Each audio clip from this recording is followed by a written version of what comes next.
My name is Marcus Cole, and I've spent the last 35 years of my life working for a company that, to the outside world, appeared to be a model of success and innovation. But if you'd asked anyone in the building, especially the higher-ups, they'd tell you I was just another faceless cog in the machine. A senior systems analyst, reliable but not flashy. I did my job, kept things running smoothly, and stayed out of the spotlight. The truth is, I wasn't always this way. When I first walked into that office at the age of 23, fresh out of college with a shiny degree in computer science, I had big dreams. I imagined myself climbing the corporate ladder, making a real impact, and eventually leading a team that would revolutionize the company. But reality has a way of dulling even the most ambitious dreams. I started out in the IT department, troubleshooting network issues and installing new systems. As the years passed, I became an expert in the company's infrastructure, an invisible hand that ensured everything operated without a hitch. Promotions came slowly. They always did for someone like me. After all, I wasn't a people person. I didn't play golf with the CEO or show up at every company party. My job was to be good at what I did and nothing more. By the time I hit 50, I realized that my career had plateaued. I had worked diligently for decades, yet when it came time for recognition, the rewards were few and far between. But I kept going. I had responsibilities, my mortgage, my kids in college, the steady need for income. I thought, maybe one day things would change. Maybe one day, my dedication would be acknowledged. And then came the email, the one that told me my retirement was finally coming up, the one that made me realize the truth. I had worked my entire life for a company that would toss me aside the moment I was no longer useful. Retirement day came faster than I expected. I had spent the last month wrapping up projects, preparing my successor, and trying to come to terms with the fact that I was walking away from a job that had been my entire life for so long. On paper, retirement was supposed to be a moment of celebration, a recognition of a career well spent. But in reality, it felt more like a quiet dismissal. The day before my last day, I was called into the president's office. Richard Weston, the man who had been running the company for the past 15 years, greeted me with his usual cold smile. He had always been a master of pretense, playing the role of the charismatic leader when cameras were rolling, but anyone who spent time with him knew that behind the polished exterior was someone who didn't care about much beyond his own success. "Marcus," he began, without looking up from his papers. "Tomorrow is your last day, and I just wanted to let you know that your departure isn't exactly something we're celebrating around here." I was used to his tactless remarks. Weston was always blunt, but there was something different about his tone that day, something colder. Maybe it was because I was leaving. Maybe it was because I was one of the last few from the original staff to go. "We've looked over your records," he continued. "And to be honest, I can't justify the bonus. You haven't exactly been the most proactive employee, have you?" I swallowed hard, trying to mask the frustration bubbling inside me. I had expected something like this, but it still stung. The countless hours of late nights, solving problems, and making sure the company's entire system didn't crash, all forgotten in favor of this man's narrow, short-sighted view. I could feel the blood rushing to my face, but I kept my composure. "I understand," I replied flatly, keeping my tone neutral. Weston's eyes gleamed with an almost predatory satisfaction. "I'm sure you do. I won't be spending a dime on a worthless employee like you. Your retirement package is already processed. Consider it a farewell." He leaned back in his chair, arms crossed, as though his words were the final verdict. For a moment, I felt a surge of anger, at the injustice, at the way he had reduced my entire career to nothing more than a number on a spreadsheet. But I didn't show it. Instead, I simply nodded. "Got it," I said, a cold resolve settling over me. I stood up and walked out of his office without another word, my heart pounding in my chest.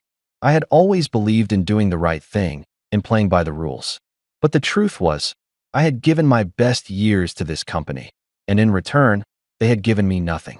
The night before my retirement, I sat alone in my small apartment, the silence heavy around me. I hadn't felt this empty in years, like I was just waiting for something to happen. I could hear Weston's words echoing in my mind. Worthless employee. The phrase cut deeper than I cared to admit.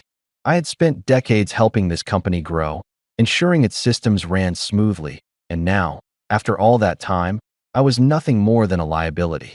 As the hours passed, an idea began to form. one that started as a fleeting thought but soon consumed me entirely. What if I left with more than just my memories? What if, on my final day, I could show Weston and the others exactly who they had underestimated all these years? The more I thought about it, the clearer it became. I had worked in the IT department long enough to understand the company's systems inside and out. I knew the vulnerabilities, the backdoors, the hidden codes. I had access to everything. And while I had always followed the rules, there was one thing my contract had made abundantly clear. Upon my departure, I had the right to delete my work and erase any trace of my contributions. It wasn't just about revenge. It wasn't about being petty. It was about sending a message. I had given my time, my energy, my knowledge to this company, and in return, they had dismissed me like I was nothing. But they didn't realize that I had the power to leave my mark, not just in the systems, but in the company's very foundation. I spent the night preparing. I logged into my computer, making sure everything was ready for the next day. The tools I needed to access the company's core systems were all in place. I wasn't going to destroy everything, not at first. I wasn't going to burn the building to the ground. No, I was going to do something far more calculated. By morning, I was no longer angry. I was calm, too calm. I had made my decision, and now it was time to execute it. The day began like any other, with me walking through the familiar hallways, exchanging quiet pleasantries with the few people who remained in the office. I nodded at the few colleagues who had come to wish me well, but in the back of my mind, I was focused on the task ahead.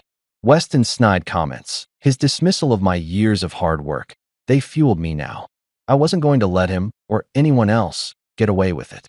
At noon, I received a message from HR, something about a small farewell gathering in the break room.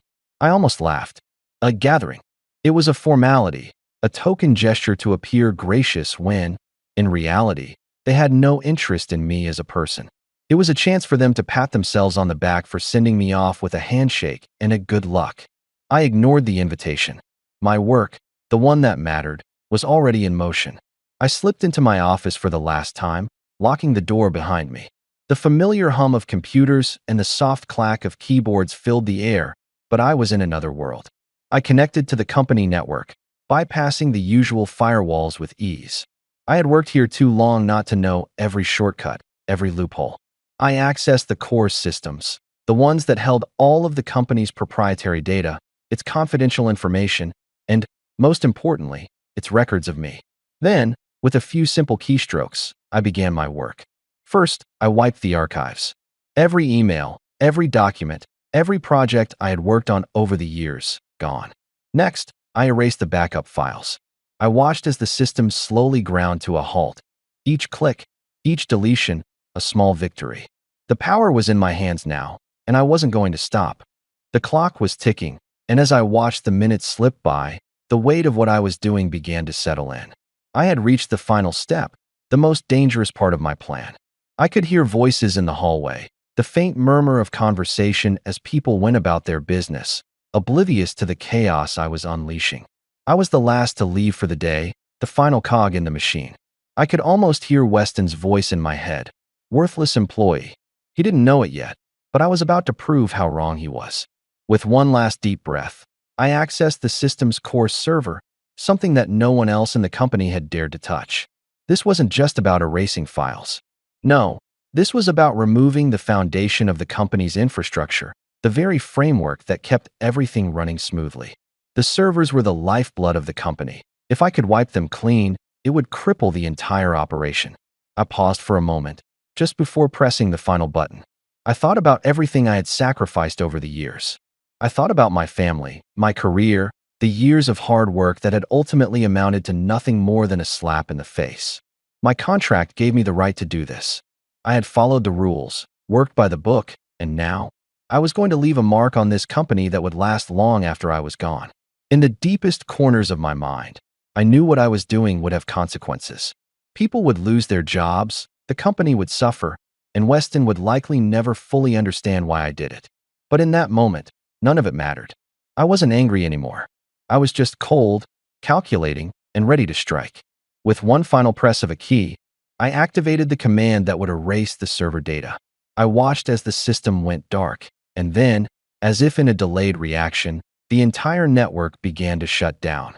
Slowly at first, and then faster.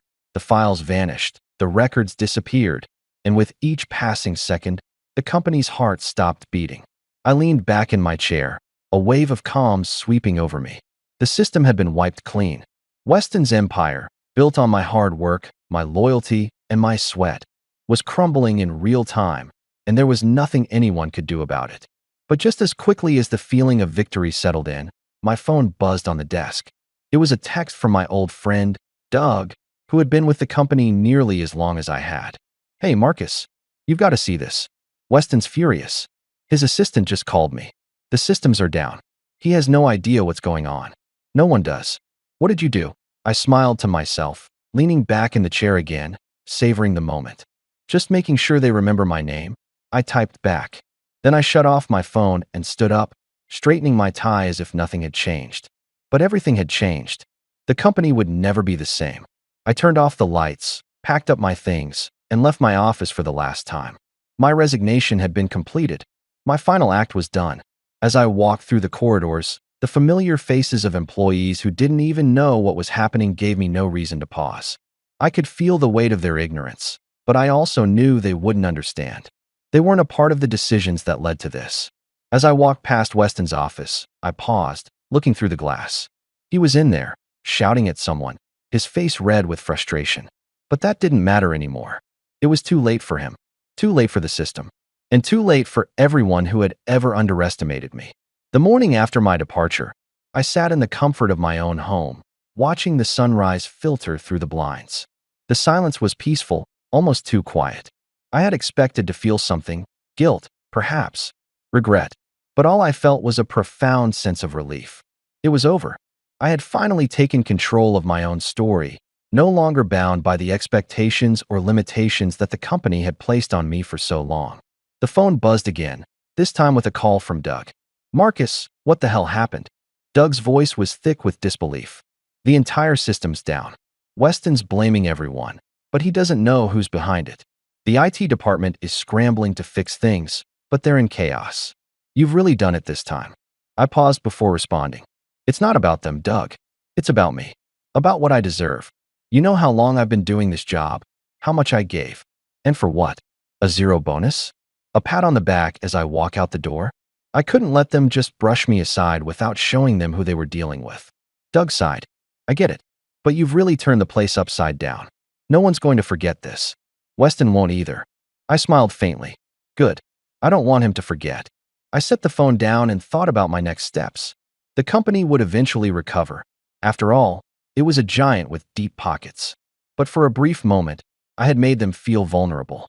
I had proven that their systems, no matter how solid they appeared, were only as strong as the people behind them. People like me, who could be discarded without a second thought. But there was more to this than just getting back at them. My actions had opened my eyes to something I hadn't realized before. The company had defined me for years. It had set the terms for my success, for my worth, based on their arbitrary measures of performance and value. In the end, they had no control over me. I was the one who had built the systems that made their empire run. I was the one who knew its weaknesses. I had the power all along, but it took this final moment for me to see it. I could have walked away quietly, accepted my pitiful bonus, and retired with the same sense of resignation I'd felt for the last few years. But I chose something different. I chose to redefine what success meant for me. It wasn't about the bonus, the title, or the recognition from people who would forget my name as soon as I was gone. It was about owning my life, about making a stand, even if it was the last thing I ever did in that office. 2 weeks later, I received an email from Weston's assistant. The company had restored most of the systems, and they were offering me a substantial retirement package as a gesture of goodwill. But it didn't matter. I had made my point. The power of their position, their control over me, had shattered the moment I walked out that door. And so I moved on. I spent my time with family, took long walks in the park, and explored the hobbies I had abandoned over the years. I took up painting, something I had always wanted to do, and I found peace in it, peace that I hadn't felt in decades. Weston and the others? They never truly understood why I did it. They never knew the depth of my frustration or the years of pent-up resentment. But that was the point. I didn't do it for them. I did it for me. I had spent too long being defined by someone else's version of success. But in the end, I realized that I had always been the one who held the power. I had simply waited for the right moment to use it.